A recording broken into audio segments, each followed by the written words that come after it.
This conference will now be recorded. Right. So MongoDB accepts the data in JSON format and BSON format, in both the formats, and but it writes the data even if you are submitting the data in the JSON format, it converts the data into BSON format. So MongoDB only understand the hardware understand the BSON data only, not the JSON data that we have already seen. Quickly see, if I have to load some data, we always supply the JSON data. Generally, we enter. So giving the BSON data is an extra effort to the developer. Why? Because he has to give the quotations to the keys also. What exactly I mean? So example, db.test, do I have how many, what collections we have? Let's see where we connected first. So how do we check where we connected? Just a db, enter db, it will tell you what database you are connected to. And if you wanted to see all databases, show dbs. This will show you all databases currently created on the Mongo. If I wanted to switch it to one of the particular database, use the database, just use the database and then paste it. So generally don't type in the real world. MongoDB is something, if you by mistake type a wrong letter, it will create the database. And you execute a query, it will create the data on the fly on that database. So I don't recommend, or I don't type the database names in the in my project when I do work on the live. Just select the database and it will get copied. Anywhere you click it, that's fine. Shift insert. Though that is will not make you to not to create any unnecessary issues basically, because Mongo is something, it does not require any extra parameter to create database. Use database is enough. It will create the empty database. If you run some command under it, maybe it's some insertion, something like that, it will go and create the collection and insert the data that you did not real you don't realize, like you typed the wrong database name, data went into the different database name. So better to be very careful when you're picking up a database. Just highlight it and click it somewhere and shift insert. When you highlight, that itself will copy the database name. That's enough. So I'm using the database name, and then I wanted to see what are the collections we have. Collection means equivalent to table in the RDBMS that we have seen in the last. Means if you look at this chart, we discussed basically what is table called as collection in RDBMS, database called as database, row is called as a document here. Okay, column called as field. So here very quickly, I mean, just a recap, 5 minutes recap, not more than that. Show collections. Show collections. If you see, there are two collections. If I wanted to create a new collection, I can create manually, like create collection, or else I can, without creation also, if you just mention what you wanted, maybe lab insert. I'm inserting a data into the collection which is does not exist at the moment in the database. The syntax for loading any data into Mongo is first parenthesis, within the parenthesis flower brackets. Within the flower brackets, you mention whatever you wanted. So here I'm just keeping like T number and one T name. Just tell me like what kind of data it is, a JSON or BSON kind of. I'm just keeping here, okay, some data. So is it a JSON data or BSON data? Tell me. JSON, It's a JSON data. Why it is JSON data? because the field is not in a quote. Right. Field or key. We can say that field or key also. So this is a key value. This is a key. This is a value. This is a key. This is a value. The keys does not have the quotations. The keys does not have the quotations, and you're entering that data. This is called a JSON data. But always system only understand the BSON data. It will accept the JSON data, but converts into BSON. At the end, hardware, the physical storage only knows the BSON data, not the JSON data. So when you're entered, Mongo is responsible to convert that into BSON and load into the hardware, into the physical drives. So when you're reading that data again, that will be converted into BSON that we already discussed. Just quick recap. If you see the key value, key or field, both are correct. What Biren said is field, that is also correct. Key also is fine. Key will be appended with the quotations. The quotations itself is called as BSON data. Anyway, value you must supply the quotations if it is a string. If it is a number, even it is a BSON data, for numbers it won't append the quotations. It is just a number, means number only, it does not have the quotes. If it is under quotes, it is a string. It will be considered as a string basically. We're going to talk about the data types in Mongo in detail about it. The topic is get to be covered in the future sessions. But for now, try to understand numbers does not have the quotes, only strings will have the quotes basically. So this is called a BSON data. So MongoDB directly, if example, if I'm submitting the BSON data directly, it will take. It's you're reducing the like effort to the Mongo to not to convert the data. So you can directly come on. I'm giving the quotes to the keys also, which means that I'm entering the data in the BSON format. It accepts. Some fields are BSON format, some fields are JSON format. That combination also will accept that we have seen in the last class. So any format data will be picked up, either JSON format or BSON format. And there will be syntactical errors anyway. Syntax you must follow. Without syntax, you cannot load the data. Syntax and all, I'll talk about in the future sessions. For now, this is what we discussed, guys. What is the ID field? Also, we discussed how it is going to help us, what it is giving us, what data it is giving us. We discussed about the ID field also. Let's move on further from that class. So right, so we discussed about the database as well, guys. A collection is a group of related documents. Generally, a collection should have a related documents, not the unrelated document. Example, you're running different businesses. E- Anything like, if you're keeping student data, keep the student data only in one collection. Don't mix the teacher's data. Just example, you have a student department and the teachers department. They do different, their departments are different, right? You maintain the student data separately and teachers data separately, but you don't club the student and teachers data into one collection. That is called related data means basically. Don't join the unrelated data into one single collection. Why? Because you have to add more filters to find actual data. When the data is messed up, if it is not segregated, it is tough to retrieve as well with logical conditions. That should not happen. You definitely have to keep the data of which is related in a single document, single collection. Collection is equivalent to table. Collections are schema free. Schema free we discussed, guys. This was since the beginning I was talking about. Collection always does not depend on the table design. There is no design. You just, it is creating the collection on the fly, and it is taking n number of fields you can give in each document. There is no restriction. There is no schema restriction. It is takes any data in any format. It is accepted. If I go and read lab.find, we discussed this many times. So this actually have extra field. I did not define this phone number anywhere. So you don't need to define in Mongo. Every field, every document is an independent structure. One document is having this structure, other document can have any structure. There is no defined structure for you. It can pick up any data basically. So that is called schema free. You don't need to define the schema and load the data. Schema is a dynamic. Whatever the fields you load into Mongo, it will pick up. It does not matter what format you are pushing the data to Mongo. That is what about the schema free. Keeping the different kinds of documents in the same collection can be nightmare for developers.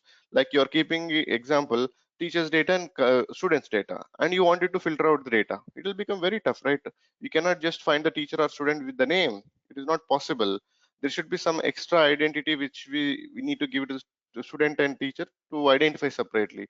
So why you are keeping the data together and messing up things? Just keep it separately so that it easy to for sorting out and pulling the reports. That's what it is saying, that keep the different data in different collection. Don't club the unrelated data into one single collection. That something is very important. What the heck? How to join the class? Just a minute, guys. Who's this?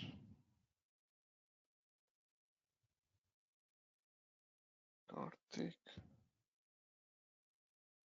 Use this. Just a minute, guys. Use the same link. Wait. Karthik did not join. Just a minute, guys. Sorry for the interruption. Karthik is joined. Oh, who is this Karthik?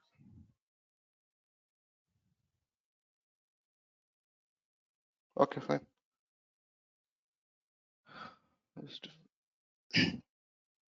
Right. So grouping documents of the same kind together in the collection allows for the data locality, so that if you keep the data together which is related, it is easy for you to pull out the data out of it. MongoDB groups collections into database, right? In a single database, will have a lot of collections. Each collection can grow up to 32 TB. single collection. See, you have a database called where we connected to right now, SQLDB, and we created show collections. Show collections, how many collections we have?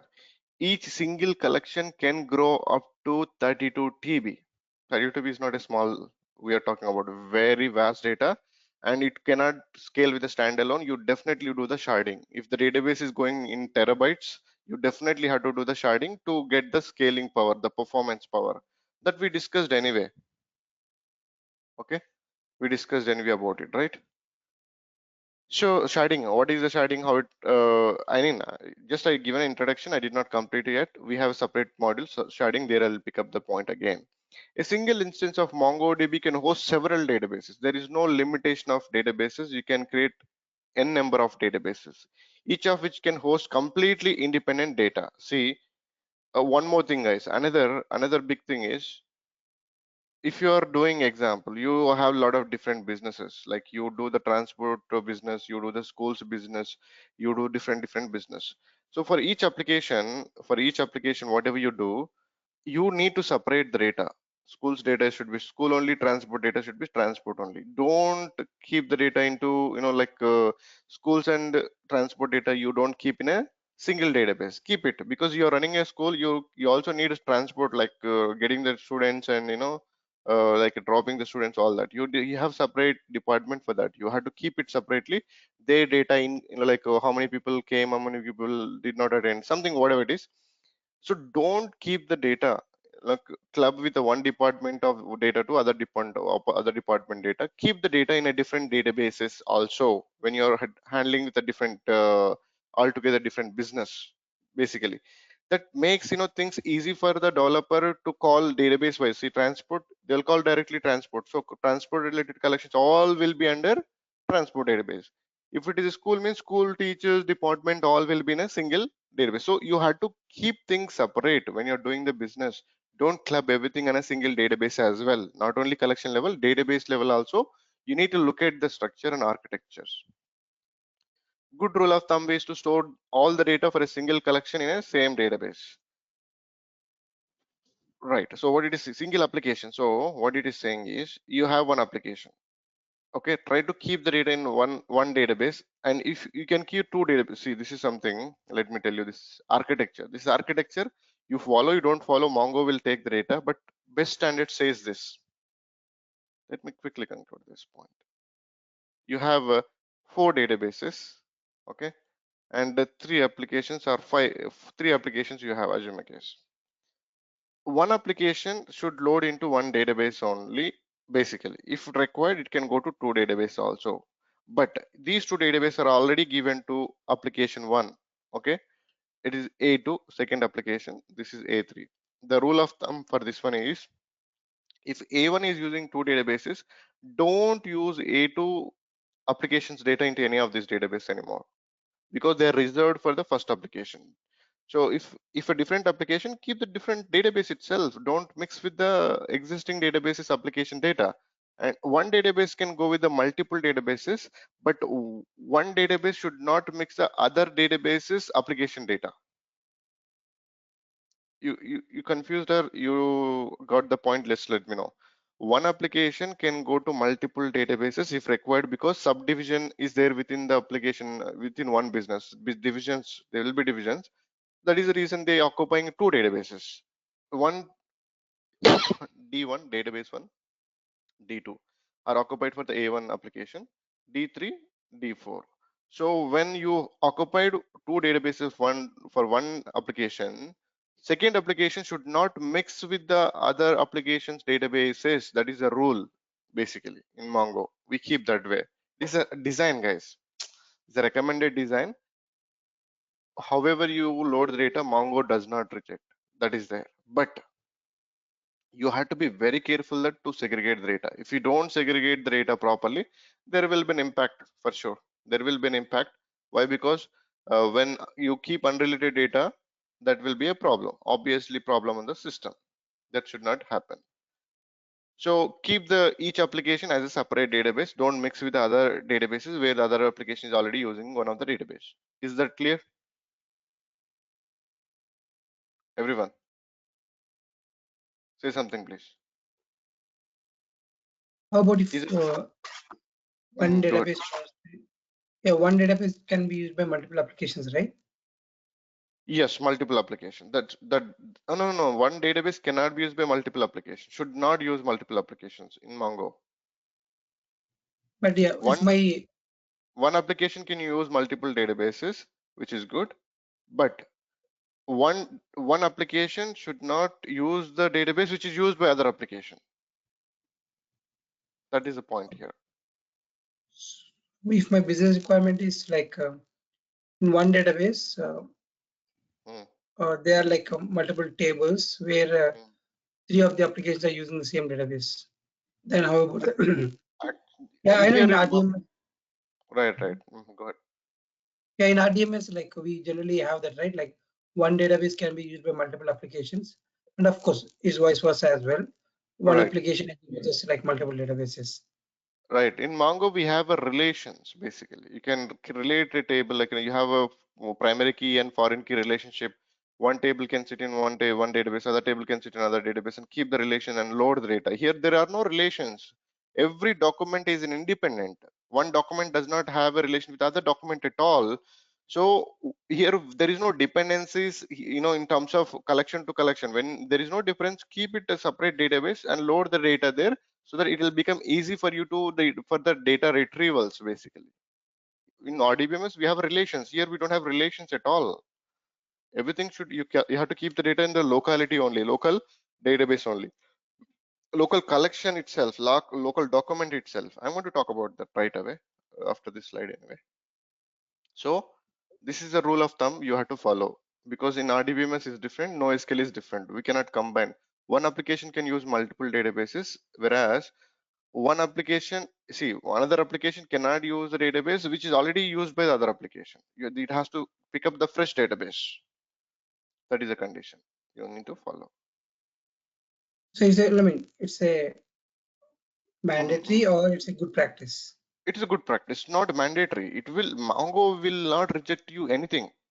You have to Okay, follow the certain good practices to get the better performance. It to become, if you design properly, the at the end result will be easy. Like, developers job will become easy. If you make it complex, it will become complex. So it's like that. got it. How you design, how you at the end you see the application architecture also. To list the databases, show database. To use the database, just use database name. You can switch it to that database. It's simple, right? We have seen these commands. To list the number of databases on Mongo, you just go and run show DBs. That's it. It will list you all the databases. If you wanted to switch it to specific database, just use the database and copy paste, and then you can enter into database. If you wanted to see the collection, just use the collections, number of collection that you have in the database. This is about this collections, guys. So MongoDB stores the documents in collections. Collections are analogous to tables in the relational database. Collection is exactly equivalent to a table in the RDBMS, basically, right? That we have discussed in the chart already, the RDBMS discussion, RDBMS and MongoDB comparison discussion. To create a collection, if a collection does not exist, MongoDB creates the collection when you first insert the data. See, db.collection.insert. If you do this, it will create the collection by default.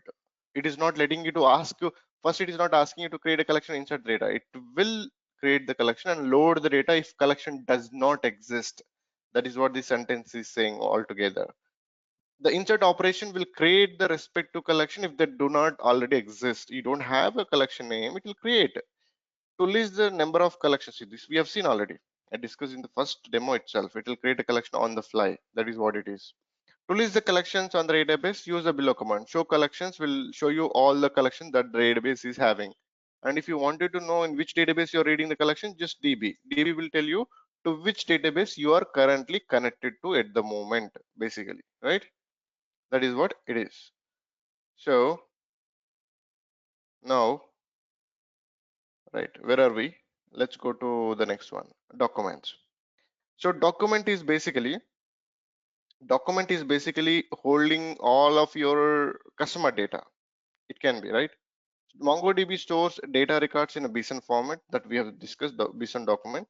BSON is a binary representation of JSON document. So you are sending the data, key values will not have the quotations in the JSON format. BSON format, key values or field values will have the quotation. That's what it is. So BSON is a binary representation of JSON documents, though it contains more data types than the JSON. So basically BSON will allow few extra data types that we'll see. So maximum size of the single document, if you see, what is this size of this each document, the maximum can go up to 16 MB only. If your one document size going more than 16 MB, it will fail. See, you are entering the data single document cannot go up to 16 MB. I never seen anyway. But if example, if I'm loading a video, the video will load as a single document. So that cannot be handled with the JSON format. There is some separate service where we can handle the data which is not part of the grid. If there is something separate service we have to handle the data, like you have example video, okay, you have a PDF which is more than 16 MB. Non-editable data means videos, PDFs, photos, whatever it is, more than 16 MB. If you wanted to load into Mongo as a document, normal insert statement will not work. You have a separate service called gridfs. We are going to talk as a separate module. Whatever the data is more than 16 MB, Mongo will not accept through the query language. It uses separate service to load the data. That is called gridfs. Gridfs will help us if the data is non-editable and more than 16 MB. We're going to talk about that.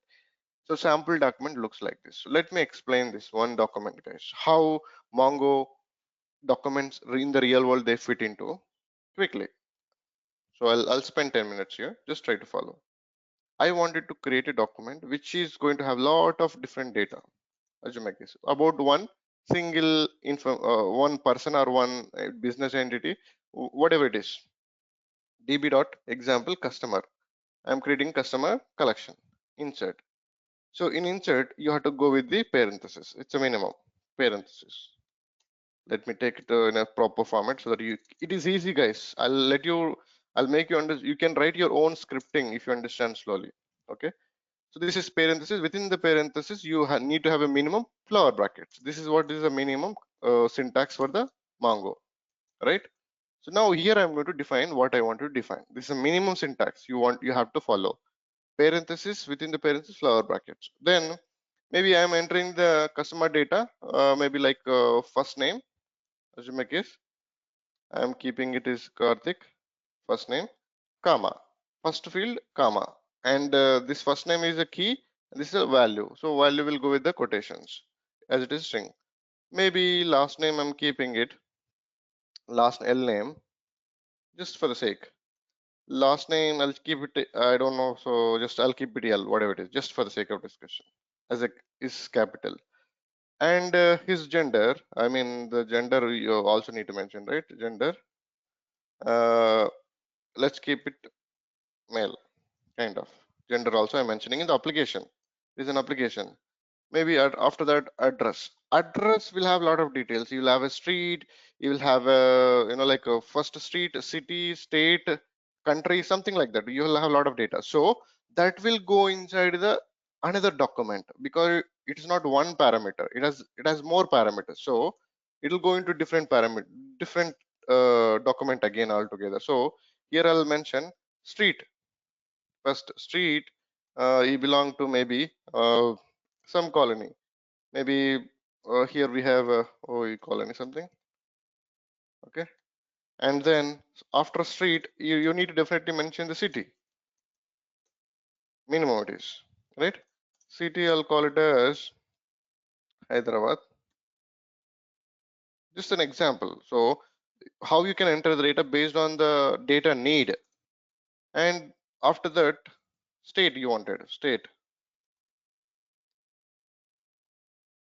And after that, country.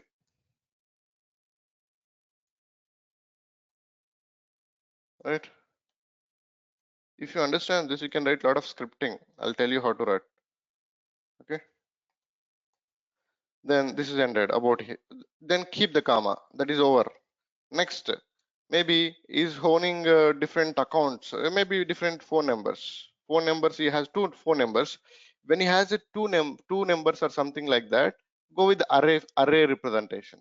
Okay, phones, maybe phone something, phone number, whatever it is, you keep it phone number. So maybe primary number something like this, comma, secondary number, and this is also different field. I'm going with array. Maybe account, he has a bank account kind of something, accounts maybe. So accounts also you can have different types of accounts, right? Savings account and a current account, something like that, like that. And what is the salary is earning kind of information, if you have it, just for the sake of discussion. It's a numeric, it does not require something kind of is a example getting 70,000 in hand, something like this. So if you wanted to add some more details, more and more details about one person, you keep add it. Don't mix the Karthik details with the other document. Everything about the Karthik should go into one document only, so that data will kept as a locality to the single document. So about one entity information should go into one document only. You cannot keep in another document and join them. There is no join concept in Mongo. You keep adding the data about entity one after the other. Maybe you wanted to add in future also, you can add it to the same document by updating it. How do we update, how do we add the extra fields and data to the existing document? We're going to see that. But business runs this way in Mongo basically. Okay, if I go and insert this one, the last one don't need a comma, because if you wanted to declare something further, then go for the comma and then keep adding more and more fields and adding more and more values for it. It's like that.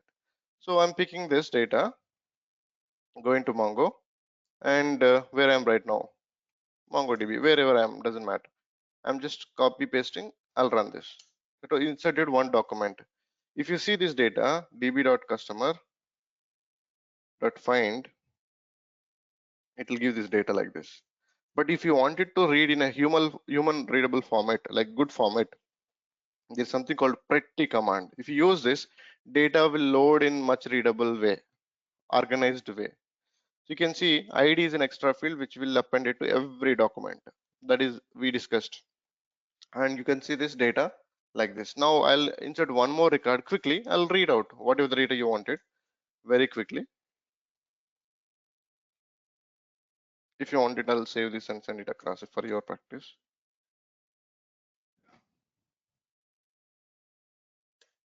Right.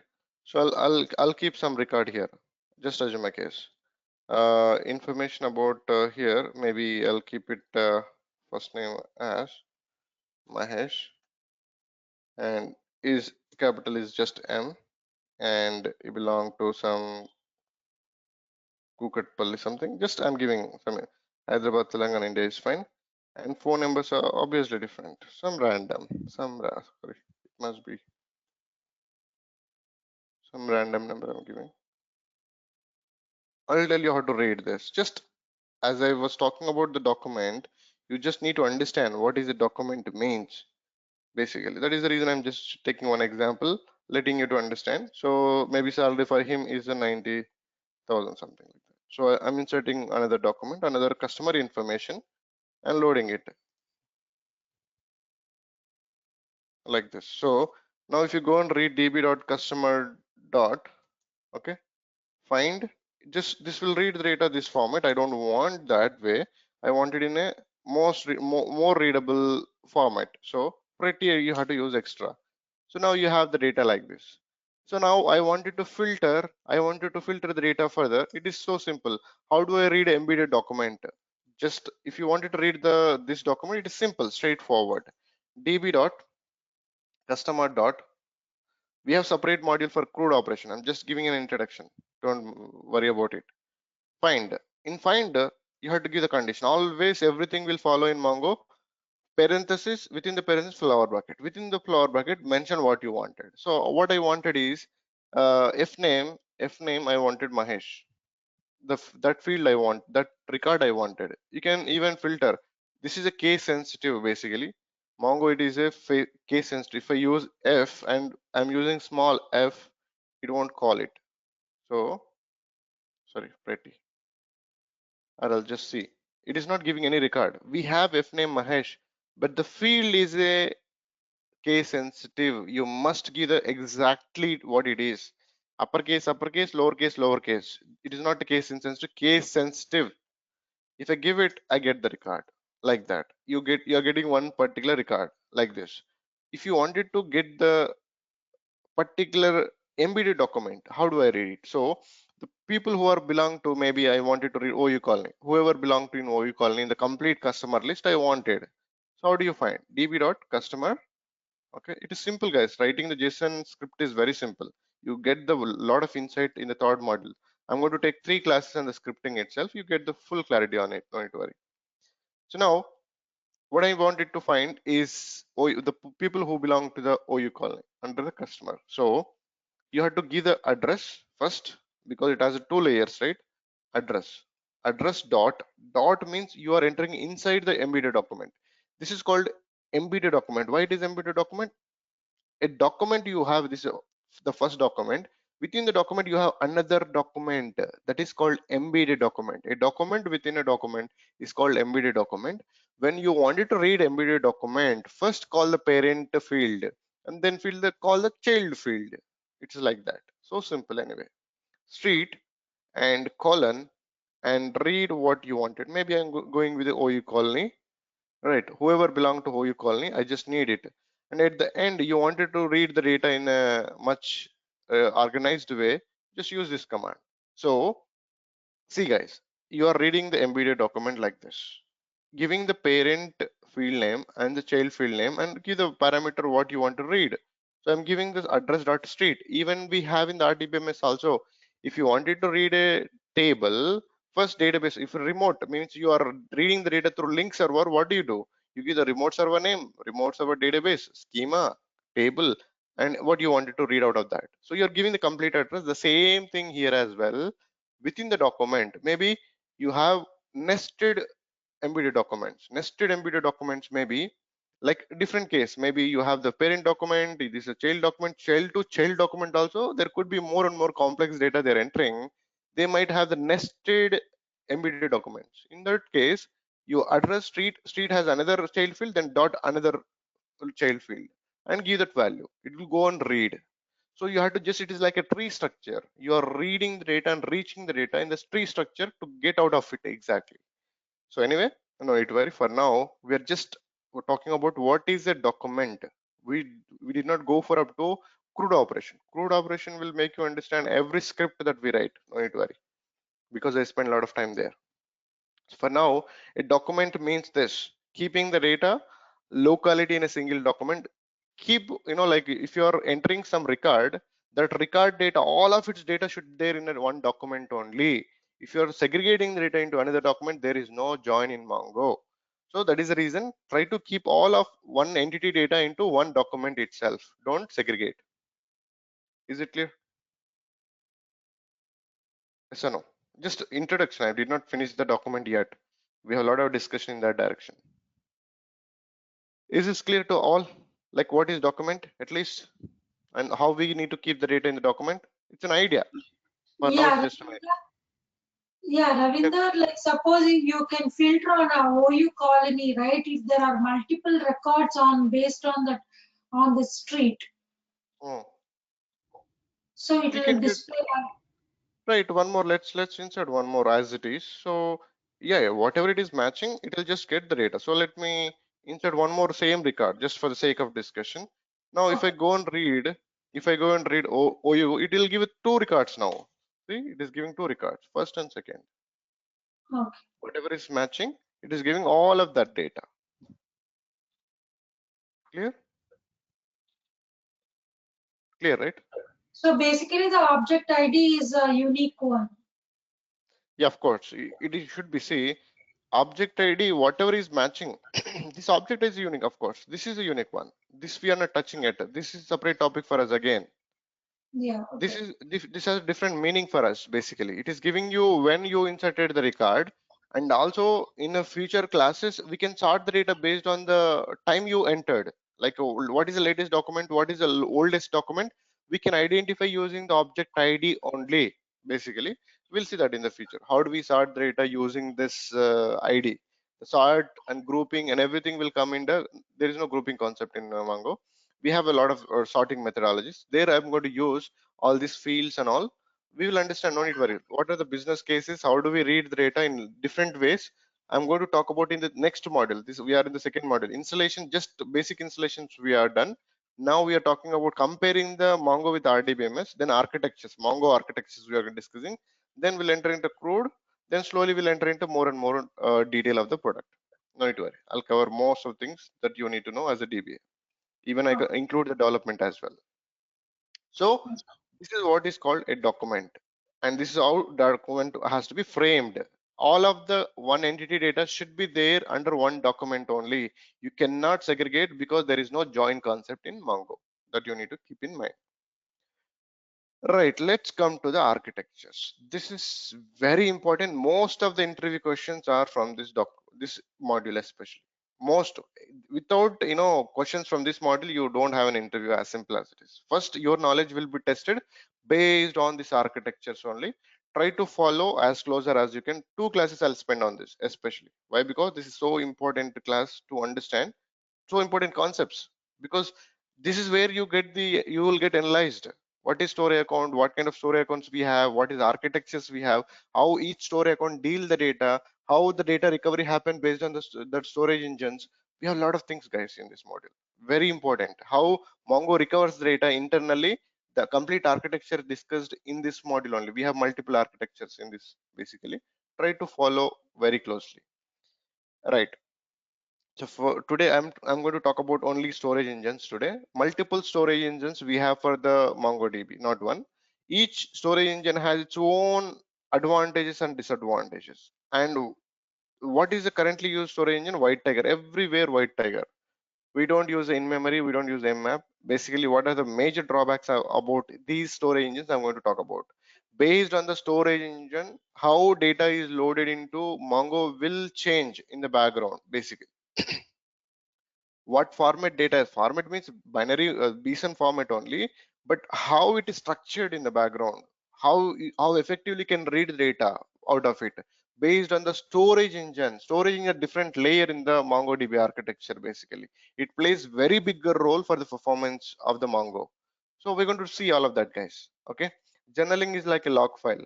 Capital collection, TTL, and gridf is the last topic. This one I'll pick it up after the backup restore, not now. But anyway, these 2 topics are important for us for this architecture. These are all concepts I have removed, I guess, from this module. I don't have this one. I should take out this one. These are all there in the future modules. We have, no need to worry. Okay, we have. I'm not removing, just no need to worry, because they are not architecture related. They are operations, indexes, and capital collections. That something comes in the schema design, all that. So now let's talk about the storage engine layer in MongoDB. Storage engine layer has a different architecture. Mongo log file has a different architecture, and overall logical is a different architecture. There is no consolidated architecture for Mongo. Storage engine has its own architecture.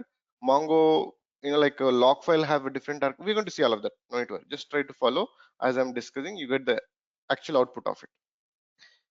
See, Mongo is compatible with any programming language, any product that you have in the market. It can be RDBMS, it can be NoSQL. Every product supports the JSON format data. That's a big advantage with the Mongo, especially because Mongo accepts the data in the JSON format. At the end, whatever, if it is SQL data or Oracle data, Postgre data, MySQL data in RDBMS, in NoSQL, Cassandra, Couchbase, Hadoop, whatever it is you are picking it up, in the end, you have to convert the data into JSON format. Then it will pick up the data into Mongo, basically. So to convert the data from different sources, you have different drivers. Basically, Mongo has lot of drivers it supports. Basically, if you see Mongo drivers, if you go and type, there are a lot of drivers are there for Mongo. Why? Because it can take the data from versatile platforms. Basically, let me show quickly once. MongoDB drivers. There are very big list for this. So if you go to here, so these are all drivers you have. So this is a programming language. It will name the drivers also. Just a minute. Java drivers. Go driver MongoDB GitHub. Just a minute. There will be drivers list. Vendor. No, not this one. Anyway, each programming, whatever you see, each program has its own driver to convert the data from that local language to the JSON format. If you install that driver and try to load the data from any language, that related language, you will convert the data and give it to the Mongo in the JSON format. So that is what is actually, at the end, you had to convert the data to Mongo query language. Basically, the Mongo queryable language is a BSON data or JSON data. It must come into from the external source. These are sources: content repo, IoT sensor backend, ad service, customer analytics, archive data, whatever you send. These are different types of data that you are sending into Mongo, and each one different application has its own programming language in the background. The programming, each different language has its own driver to convert the data into data locality. Like you are writing the data in C, C++, C Hash, Argo, Java, Node.js, PHP, whatever it is, whatever the program you write, but the related driver should be installed on the local machine. If that is installed, then it will convert the data to the local language automatically. MQL, Mongo query language, readable, understandable language. Once that is come into picture, then MongoDB data model, the storage engine will accept the data at the end. If the data in JSON or BSON format it is converted, data will be loaded into the Mongo. Once it is loaded, and again you have different architecture for each different story account. There are different story accounts we have. Data is converted, that is one story. Once it is converted, how data has to be stored, how it has to be processed, in which way, how effective, how badly, your dependent, your architectures are dependent. Based on that, we'll go to the storage engine. Everywhere White Tiger is a default storage engine. It is default, and it is not developed by Mongo. It is acquired storage engine. Someone developed it, they acquired it, they integrated with the Mongo. Now it is a proprietary to Mongo, but it is not Mongo developed storage engine. It is more effective with the Mongo. How it is effective, we're going to talk about each architecture, about each one. We have a lot of discussions on that one. And security, if you talk about how you are securing the Mongo, it is a different framework on the Mongo. Like you enable security and give the users name, user details and password, then only authenticate. That we will see. Management, creating databases, taking the database collection backup, database data backup, and restoring it and migrating it. All those comes under management basically.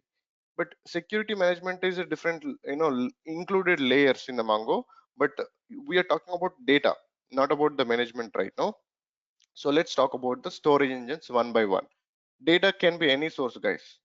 As long as data can be convertible to JSON format, Mongo will take the data. As simple as it. N data types must be, it should be JSON format, CSV format. CSV format also you can push the data.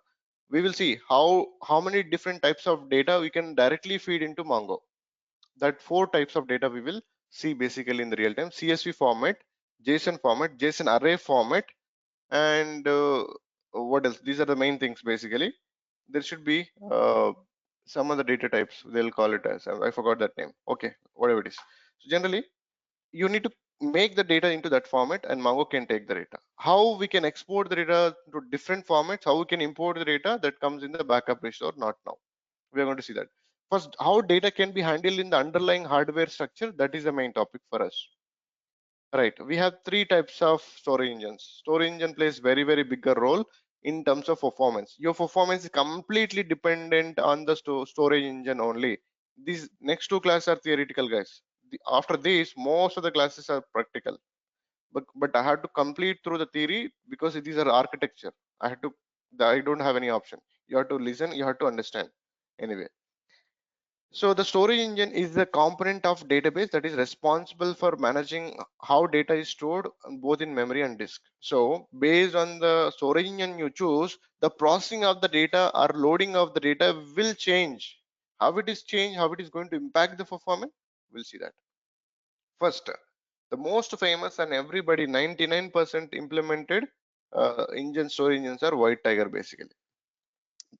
White Tiger is a default storage engine starting from 3.2 basically. White Tiger is a default engine.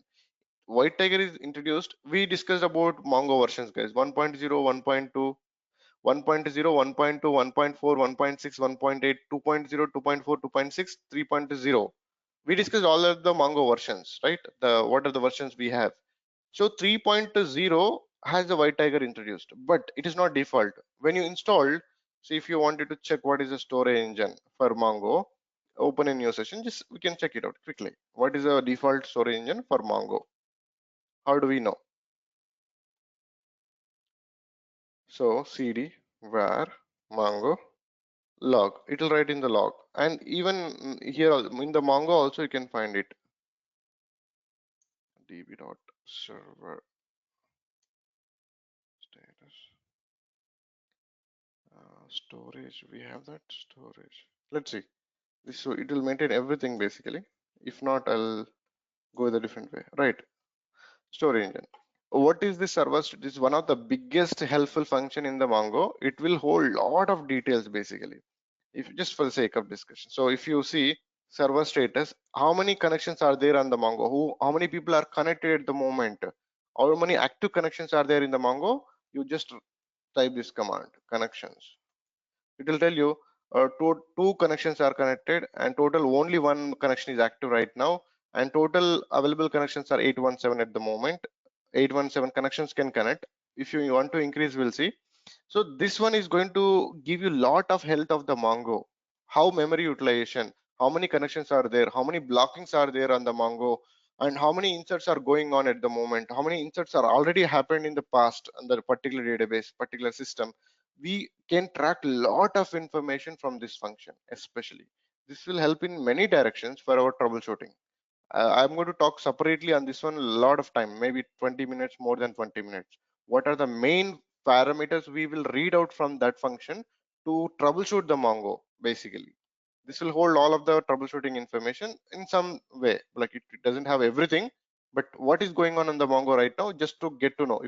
If corruption happened, we cannot find here. But why? Because Mongo will shut down. Where we find basically in the log file, in the Mongo log file.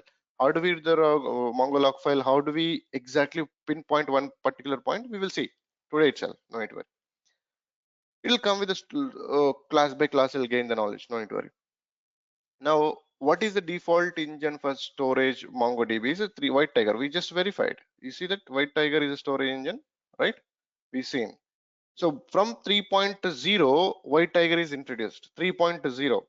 We discussed the versions, guys. 1.0 to 3.0. There are many other versions in between. But storage engine is introduced in 3.0 only. Before that, you don't have it. No one is running 3.0 lower versions in the market right now. They are completely unsupported and out of legacy technologies, legacy versions now. No one is using. So I said, what are the three versions we have in the market now? 3.6, 4.0, 4.2. These are the stable versions are running in the market. They have the Mongo support. 3.6, 4.0, 4.2. I discussed these points on the website, if you guys remember, in the last class. So from 3.0, MongoDB uses a White Tiger. But from 3.2, default is a White Tiger. You don't need to mention. If it is 3.0, you had to explicitly mention the parameter in the config file. I wanted the White Tiger in 3.0. If it is 3.2, then you don't need to mention. By default, it is White Tiger itself. So how you can claim the storage engine in the config file? We have a discussion on that one. You can add it if you wanted. You no need to add from 3.2. So no one is in the market is running the lesser than 3.2. I don't think, because it's completely out of support model. If they are using it mmap v1, we're going to see what are the disadvantages also slowly. Just keep in mind what is a White Tiger, where the White Tiger, in which version White Tiger is introduced. 3.0. This is an interview question. It is definitely asked question. And from which version storage engine, White Tiger storage engine is default 3.2. These two, either of this question will be mandatory, will be asked in the interview. Default, like storage engine version, or else introduced to MongoDB the storage engine version. White Tiger storage engine introduced in which version? 3.0. This came up. Right. It is well suited for most workloads and recommended for new deployments. White Tiger provides a document level concurrency, checkpointing, and compression among the features. So let me see. When I go to the next slide, I'm going to explain about what is the concurrency it is going to give, what is the concurrency this is going to give, what is the concurrency this is going to give. All will be discussed. Okay, just a minute. Someone is hitting the bell. Just a minute.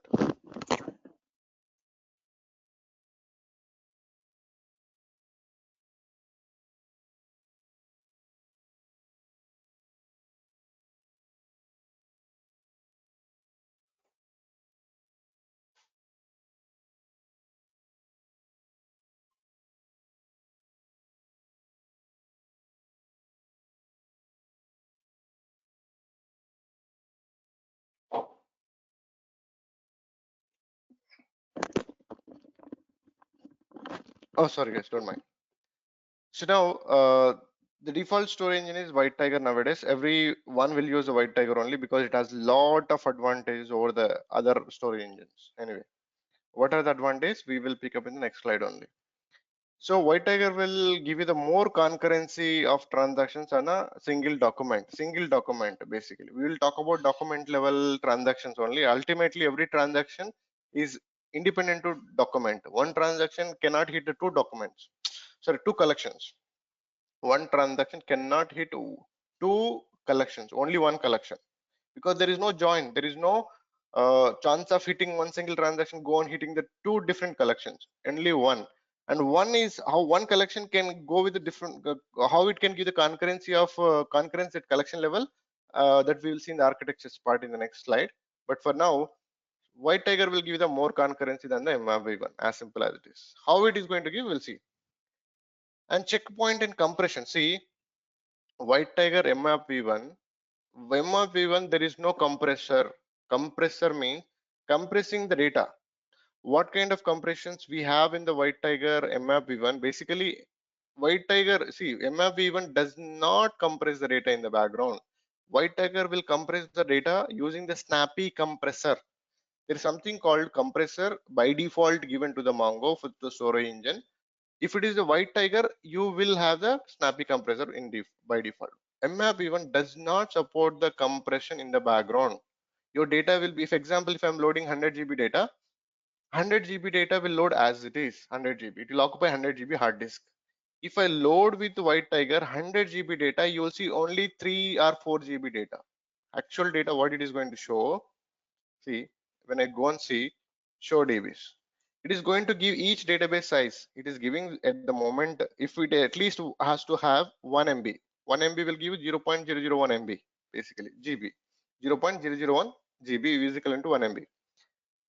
So if it is at least 1 MB, it will give some value. 1 MB is equivalent to can be 90%, 90 MB. One equivalent to actually in the background, it is already compressed data. If you take 1 GB data, it can generate a very big file as a backup file when it is pulling it out of it. So let me show you this better. I mean, I'll come to this one, don't worry. There is a compressor for White Tiger. There is no compressor for the MRV1. And this is how it is going to compress. And let's see in the website, guys, better. I'm just giving an idea. I did not finishing anything today. Tomorrow I'll finish the Sora engines, but today you get the fair idea what is Sora engine, White Tiger, MAP, and in memory, at least an idea. Okay, I give it here, right? Snappy compression, glib compression, right? So MongoDB supports two compressors basically. One is a snappy compression, and two is a glib compression. So basically glib we don't use it. It is very rigorous in terms of compression, but it is going to create a lot of performance. So let me show this. Okay, this is the right one I'm looking at exactly. I'll show you this. You get the fair idea if you understand this, right? If you see guys, this compression types will be supported by storage engine White Tiger only. There is no compression with other storage engines. If it is just White Tiger, what happens? And based on the compressed, uncompressed 5 GB data, this is the data you see in the hard disk. This is the data 5019 MB, including headers and system information. Everything will include in the file, so it will become 519 MB. If it is a snappy compressor, 5 GB data is converted into 254 MB because it's compressed. Actual background data is 5 GB, but what you see in the show DB basically 254 MB only. Why? Because it is compressed. There is a glib, It's a very dangerous compression. 5 GB will become 19.26 MB GB. If you see, this is a 5 GB, and you see the smallest bar, it compressed this big bar of data to this small bar. So it is compressed very rigorously. And if you see 95% plus, maybe the percentage wise, if you look at, did they give it any percentage? How percentage? They did not. Anyway, fine. So if you see the compression, guys, compression also depends on the data you are loading. If it is a plain text data, it will compress as expected. 5 GB will become 254, roughly 250, maybe 300 MB. 5 GB data will be compressed to 300 MB by default compressor. If you are loading a videos, PDFs, which is won't compress a lot, depends on the data you are loading. The compression ratio also will change. It is not constant. You try to follow this, guys. Very important point. So in the white tiger, there is a point it is talking about. What it is talking about is provides document level concurrency model, checkpointing, and compression. This is what I'm talking at the moment. Compression.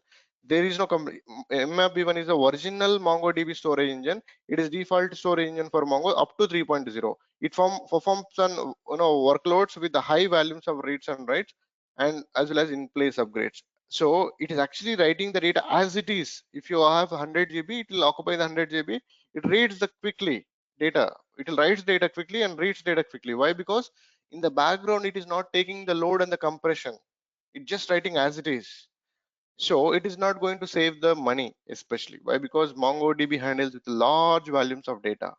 If you are keeping all the data as it is, you need more and more hard disk to keep the data, and the IO also will come down, and memory also you have to load a lot of memory. Why? Because if you want it to read as it is, it takes input output operation impact as well as storage both.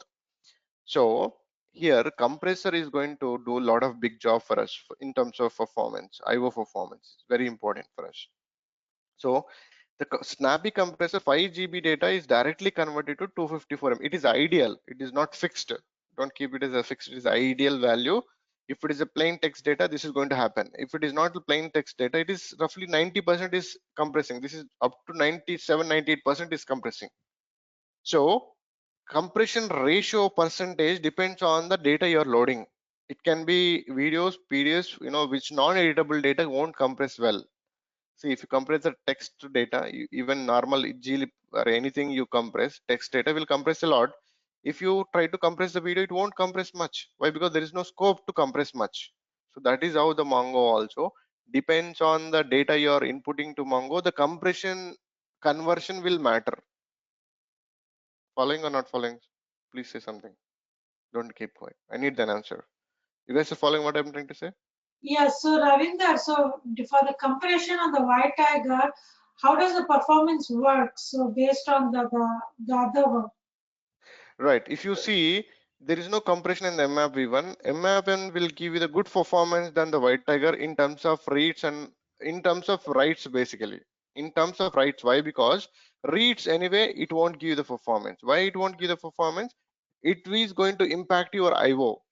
Why? Because you are making 100 GB, you are reading 100 GB if you are reading.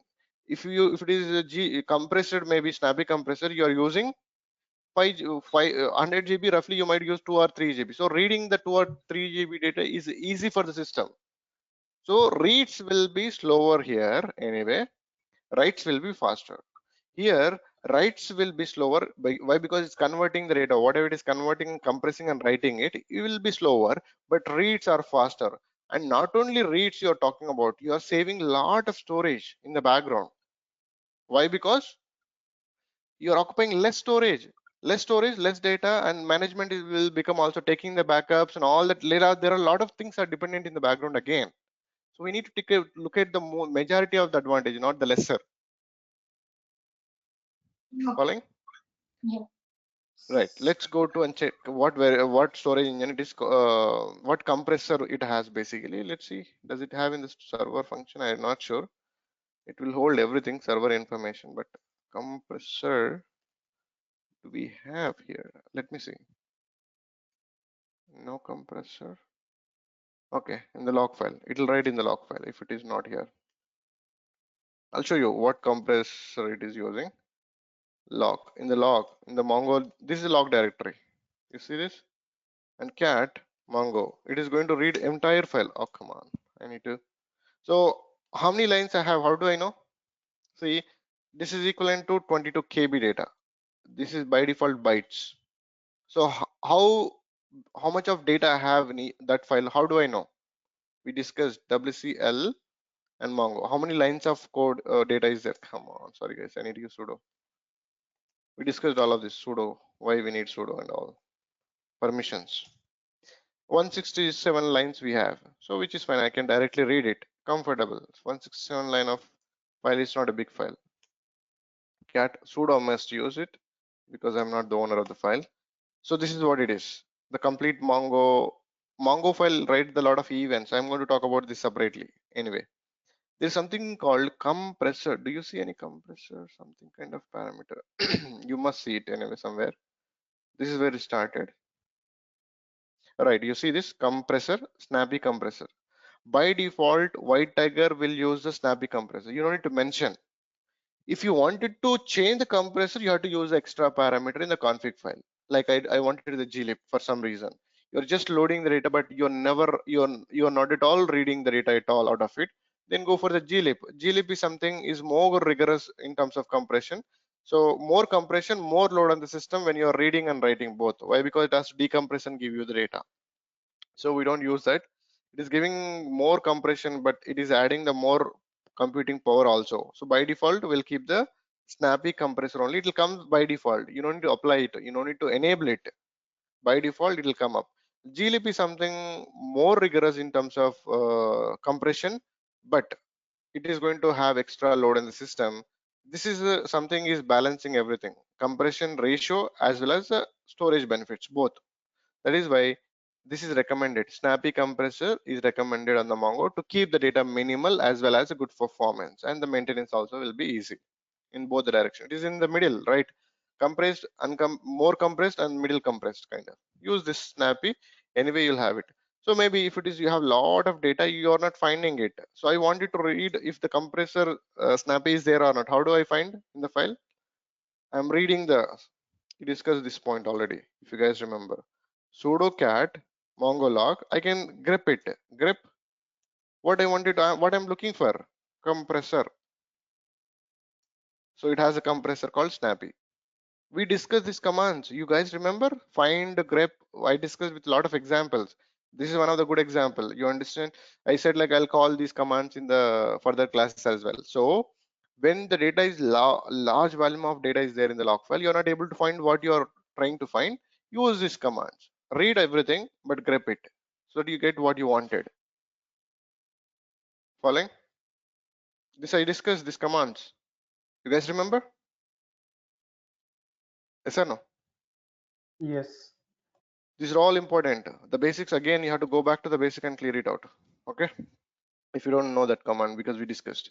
Anyway, so White Tiger is giving the lot of benefits than the mmap v1. Concurrency, anyway, I'm going to talk about this in the next slide. This is very, very important slide. From this slide, there will be many questions in the interview, many questions, not one.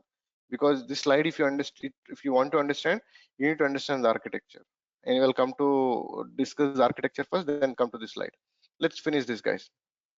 In-memory storage engine, these two are covered just as an introduction. We have one by one again, I'll cover up. In-memory storage engine available in MongoDB Enterprise only, not in the community edition. We don't have the in-memory. I never seen nobody's using the in-memory storage engine. It's very costly for the environment to manage it. How it is costly, I'm going to explain it. In-memory storage engine. If you wanted to understand the in-memory, quickly recap of it. Just you got an idea what is mmap v1, what is White Tiger, like that. mmap v1 does not give you any special features except keeping the data as it is and reading the data as it is, giving you good performance. Why? Because it is not compressing it. And one more bad thing with this is concurrency. There is no concurrency, zero concurrency with this mmap v1. Zero means what is zero? I'm going to talk about in the that particular only. What is in memory? In memory is something you are running the server. Okay, you have 1 TB data. This is data, assume a case. Just keep in mind, try to understand architecture. Then I'll enter into the slides anyway. And you have 1 TB data. 1 TB data, which means you need 1 TB RAM. There is no disk concept here. You don't write the data at all in the disk, everything in the memory. That is why it is called in memory. People are writing everything in the memory. If the system is rebooted, all data is gone. Then how you handle? You cannot handle in-memory architecture with one machine. You have to come up with a different architecture. Then only this can be implemented. How it can be implemented? Quick understanding. So you need to have a replica set. It is mandatory to keep a replica set. How you can manage this? Let me explain this. We did the R&D, but our client did not approve for this. Why? Because the cost is very high to manage this in-memory storage engine. It is simple anyway. You have to just mention one tag is a storage engine in memory from the kind of thing. It will utilize all of your RAM automatically. Why? Because it does not keep the data on the disk. It does not write the data on the disk. It always keep the data in the memory. When the system is rebooted, memory lost, data lost. How we can recover? There is a different architecture to recover. So let me quickly talk about this. Not too much of time. Just a minute. Sorry guys. See, if I have 1 TB data, 1 TB RAM I need it because there is no disk involvement at all. Everything is in the memory. Read, write, everything is going in the memory. But if the system reboots, your memory is lost. Then your data is lost. So you keep one more standby in memory replica machine. So whatever you're writing here, it is writing to the other machine memory automatically. Okay, 1 TB RAM here, 1 TB RAM here. It's necessary. It is mandatory. How much data you have, that much RAM you need it. As simple as it is. So if this goes down for some reason, rebooted, automatically the role will be changed here. Data is in the memory again. You get the same good performance from that machine also. If this is also lost, if this is also down, these both are down, you lost the data. That is the reason we will keep here data in the disk in the third node. All the data will write into disk. So whatever you do here, it is writing to here as well. Here in the disk. Okay, this architecture is mandatory to follow the storage engine. Without this, you cannot use the storage engine, as simple as it is. So whatever you write here, it is writing into this memory and it is writing to disk as well parallelly. If this goes down, what happens? This will pick up the load automatically. People don't see the performance impact at all. If this is also down, see, two nodes are down is a worst case. One is down, you have to immediately pick up the as a bridge and then working on it or something. You have to make it up online. Such a critical products people run on the in memory. So now, if this is also lost, you need to have some fail safe, right, for your data. This is on the disk. If both are down, still it will operate with this one with the arbiter support. There's something called, we'll see that further anyway. So minimum 3 servers you need to have to maintain the in memory. It is mandatory. Without this implementation, you cannot go the in memory store engine at all. To maintain 1 TB data, you need 1 TB RAM in two machines. Here also you need roughly 300 to 400 GB RAM minimum to maintain that data. MongoDB is a more memory intensive product. Even in the disk also, the ratio, I'll talk about the memory management in the performance tuning. How much memory you have to give it to based on the data present on the Mongo. What ratios we need, what sort of data they're reading. I'm going to talk about that in the performance tuning. We have a performance tuning. We're going to talk about how do we trace the long running queries, how do we see the execution plans, how do we recommend the indexes. It is very easy in Mongo. Very simple. I'm going to talk about that in the performance tuning, in detail performance tuning. Don't worry. For now, if you wanted to maintain 1 TB data in the in-memory, the in-memory storage engine, if you wanted to maintain, this is a minimum architecture you need. No one is offered to keep 1 TB data with a 2.4 TB RAM you wanted, minimum. It's a huge cost to the client. Memory RAM is not cheap, right? You have to invest a lot, basically. So it is definitely impact to the see, you are investing more on the IT infrastructure, you are losing your money from the business, right? So people are not interested to invest this much of amount because data is very rigorous. 1 TB will become 2 TB, 2 TB, all immediately had to upgrade to 2 TB RAM here automatically. So the maintenance cost will become more and more. Maintenance means infrastructure cost, not maintenance. Infrastructure cost will become more and more. So we just tested, guys. In the initial phase itself, we stopped. Why? Because of the cost involved in this architecture.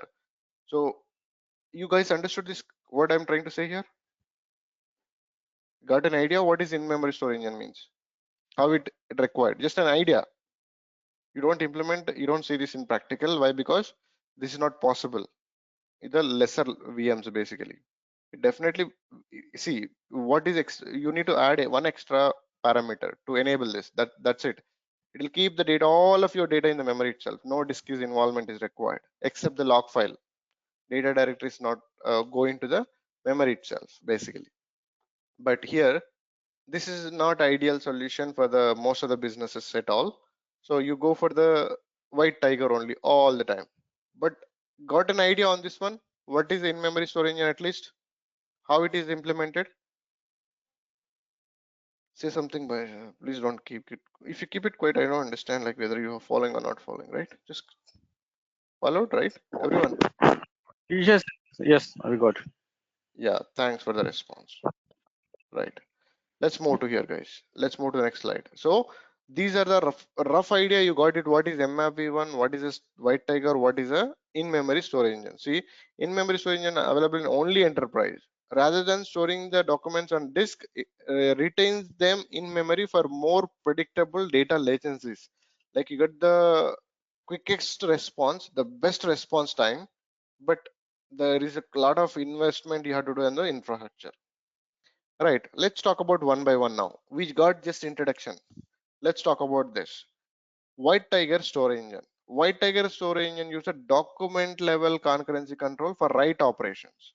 Basically, what exactly it mean? Let me explain again. That single word has a lot of meaning in it. See, you have a collection. Okay, collection has a documents like this. Come on. This is important point. I'm going to close almost architectures tomorrow. Just have an idea today. Like this. Maybe I don't need to do again and again. Come on. Copy paste.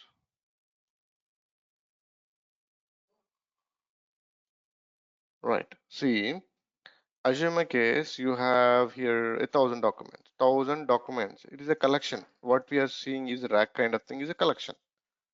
Collection can have the documents. Now, if it is mmap v1, first one by one. If it is a mmap v1 storage engine, you are reading from the application. This is an application app. Now you are writing something on the collection. And the collection, you are trying to update only these two records. Just assume a case, updating two records in a condition. If you are updating collection of two records only, entire collection will be locked. Complete collection will be locked. Only one operation is allowed. Only one operation is allowed. Write operation allowed at a time. One collection. Only one write operation. So you are writing only. You are trying to modify only two documents out of this complete collection. That two documents modification is holding the lock at collection level, so no one can write at that moment. All will go into the queue waiting stage. How many sessions are waiting, how many under execution right now, we can see in the Mongo clearly. It will show you here quickly if you wanted to see this. There is something called db.server status. Come on, I'll try to correlate this output. What was that actually? Let me read this. It is a very big output. I'm going to tell you what is important out of this output. Memory. This is a memory utilization. I'm going to talk about this. Come on, there is something I wanted to read. I forgot that parameter. Not this transaction security. No, right. This one op counters. Right. This op counter.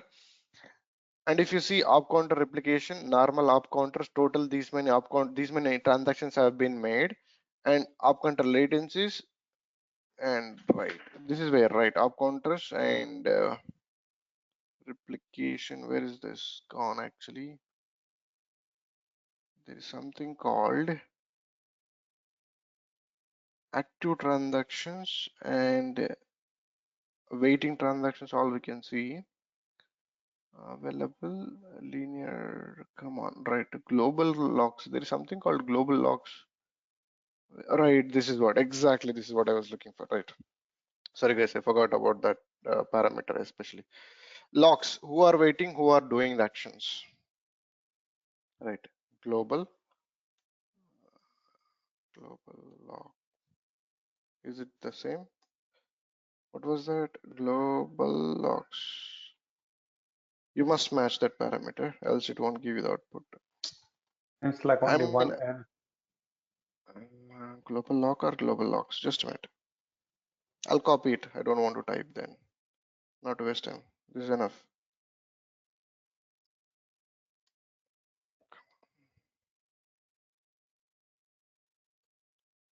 Shift insert. Right. Let me explain this output. See, total. How many are there on the system right now? Basically, okay. Total transactions are waiting for the lock. This is something current queue. Total. How many readers are waiting for the lock? How many writers are waiting lock? These are blocked transactions. These are blocked. These many people readers are blocked. These many writers are blocked. How many actively reading it? How many actively writing it? Total active connections, including system also. But how many are reading actively? How many are actually writing it? Because of these people action, these people are queued out. Why? Because they are holding the lock. This is the information we'll get it from here. So now, if it is mmap v1 storage architecture, if you're trying to modify two documents of a collection, it will log the entire collection. It does not give you any concurrency. If it is in place of it is a storage engine like White Tiger is a document level concurrency model. Document level concurrency model means if I'm trying to modify a collection only this segment of this collection, what does it do? It take the snapshot of this documents into memory and modify it and apply back. So when I'm updating these three rows, these three documents only locked. Other documents are open for the other operations. Maybe someone else wanted to modify these documents with another query, then I absolutely open to do it. So what it is does every time, it will pick up this snapshot again into the memory snapshot and lock these three documents for that write operation. It is only locking the segment where it is trying to update or whatever it is going to delete. Only update and delete create the lock. Insert does not create the lock. It will keep inserting the data at the end of the file. Okay. Delete and update will create the lock. Read also will impose a read lock that we will see. We can override the lock if you want it, if the different operations. But right now, how data will be handled in the background with the different storage engine that you need to understand. If it is mmap v1, it is a collection level lock for every update and delete operation, or even select also. If it is storage engine White Tiger, it is something like what segment you are reading out of the collection, that segment will be locked. Other segment will be open for the other transactions. So that is where you get the more concurrency on the documents. And a single collection, I'm example modifying one document, I can modify.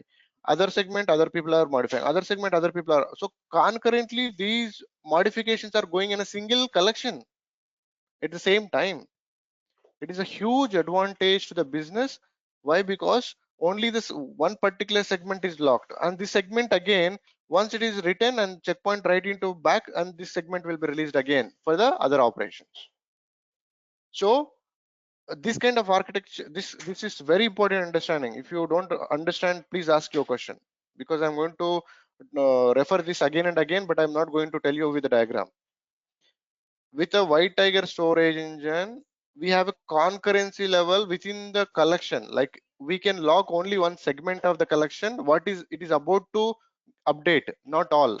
If it is mmap1, it doesn't matter what you are updating. It does not look for the range. It just locks the entire collection. Following or not following? Say something, please. This is very important point. Yeah, If you don't understand, following, but have a question like in these weird collections, we need to have a very large memory. Of course, White Tiger, you need a large memory, and based on the data, how much memory we wanted, I'm going to recommend that. I'm going to tell the recommendation, the performance tuning. That comes in the different story. First, understand the architecture. Memory part will see separate. Mhm. It's something we are talking about what you can do with the each storage engine. Performance, memory management, and memory recommendations will see separately. But understand the underlying architecture of the data handling. That is important for us. Understood, right? The basic Ravi, difference between. Yeah. Ravi, one quick question. So, for example, I'm deleting if this particular single collection having around 1 TB of data. So, if I need to delete any particular line, so the log will be applicable on all the complete collection. So, is it right, or No, if you have maybe you have 1 billion it's like a records. page? Mhm. 1 billion records. You are trying to delete 1 million records. Only 1 million records are locked for the delete. Other 99 millions are actually open for the operations. It's like that Okay, in the collection level. Okay. in that collection. So only you are locking in which segment of data you are actually required for that condition. It is condition based.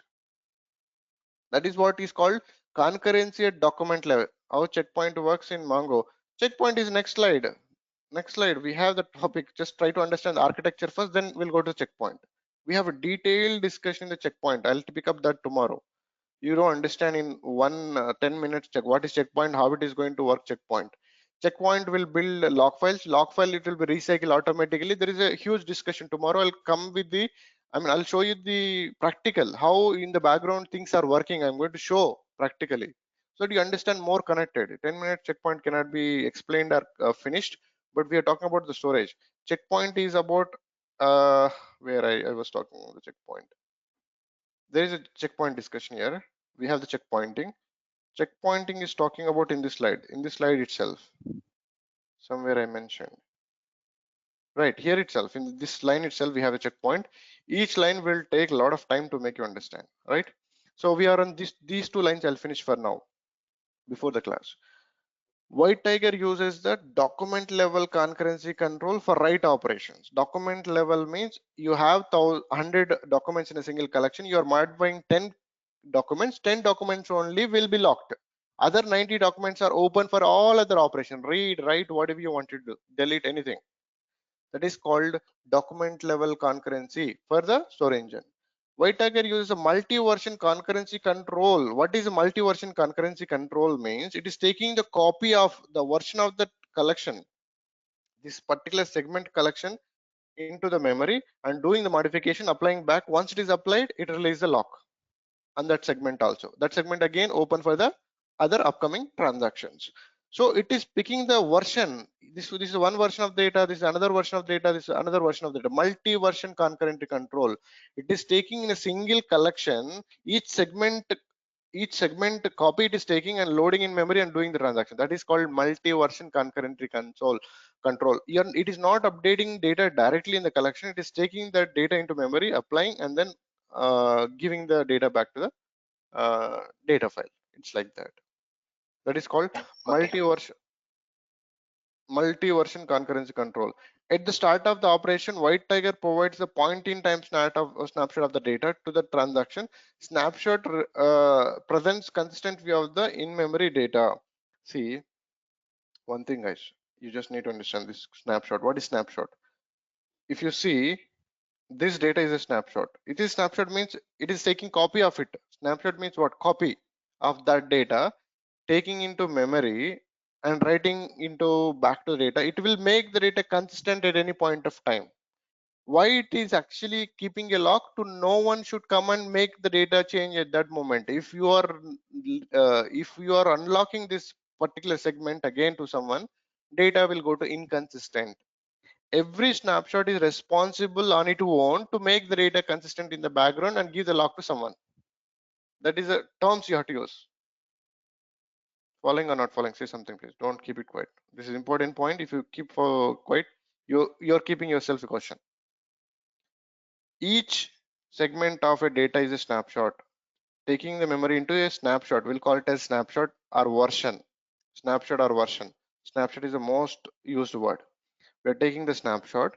this snapshot is responsible to keep a lock on this segment till it is written back to the segment to release the back, so that data will be consistent. So whatever I written, that is a final. If someone is also taking the lock, if the snapshot is allowing the lock from the other session, it can modify intermittently. This also can what is the end status of the data, that will be inconsistent. It will form the inconsistent data, so that should not happen. The snapshot is responsible to log the segment what is it is picked up into the memory, and once it is done, it will apply back to the that segment and leave the lock. Is it clear? Please say something. Don't keep. Yeah. Yes, sir. Yeah, thanks guys. I need the response, like, if I'm not teaching myself, you need to understand, so then only I can progress with confidence. So this sentence, whole sentence is that basically the snapshot will take care of the in the background to keep the data in the consistent way, so that no one will interfere in that segment what the snapshot is locked. Basically, checkpoint, this point will make a very big point, especially when writing to the disk. White Tiger writes all data into snapshot in a snapshot to disk in a consistent way across all data files. If it is a sharding, data can sit into multiple drives across all files. Means if data is divided already, you're trying to pick up the data from multiple systems, that segment, then multiple files will be locked, multiple files will be updated at the same time. If it is a sharding, if it is standalone, only one file will be updated. What you are configured, based on that it happens. It is writing the data to multiple disk because it is a sharded. If not sharded, one. Okay, it is like that. That point means that basically. Now durable data act like a checkpoint in the data file. What is checkpoint? Is this point is going to make you understand. The checkpoint ensures that data files are consistent up to and including the last checkpoint. How many records in one doc? Just a minute, guys. There is a question. How many records in one segment? There is no records. I mean, how many records doc in one segment? What is that question? In one document or one segment? What do you mean? Guru, can you clear it out, this question? You can speak, right? See, record is a document. Record is a document. Okay, segment means what is a portion of how many number of documents you are locking, that is a segment I'm calling. See, three documents. You can say these three are the documents, and I'm trying to update three documents, which means this is a segment for updating it. Is it clear, Guru? Okay, that is what it is. So I covered only the major part is, guys, storage engine types. Okay, don't worry about it. Tomorrow I'll go in more in detail. Why? Because in a one class this cannot be finished. So what you need to understand today, you have three storage engines in Mongo: White Tiger, mmap v1, and in memory. White Tiger has a compressor. It can give you a lot of data saving, and mmap v1 does not have a compressor. It writes the data as it is. And mmap v1 does not give you the concurrency control on the collection, whereas White Tiger will give you the document level concurrency control using the multi-version concurrency control. There is MEVCC. Okay, these 2 points are very important. And if it is if the collection is sharded, wherever the data in the multi-concurrency control is touched, all the data will be written back to all of the files. That is what this statement is saying. Okay, so I'll pick up this point tomorrow, and I'll complete this architecture. I'll pick up this architecture, this and this, and then come to the slides. If you understand the architecture, you understand the slides. So I'll show the architecture, I'll show in practical and what is happening in the background. Then come to the slides, you get the full clarity on it. So mostly 90% of the architectures will be finished tomorrow, maybe if not day after tomorrow. But these are all very important discussions. Without this module understanding, you cannot track the interview. Storage engines are very important. We'll see that. So that's all for today. Any questions anyone want to make before I stop the recording? Anything that you have in your mind? Could you Yeah, go please ahead. send me this what is this PowerPoint? What? Can you come again, Anita? Okay, for this PowerPoint slides that you have, this Module 2 Uh, session PowerPoint, yeah. You want about the slides actually? Yeah, no, this PowerPoint file itself, what you're displaying right now, that one. Just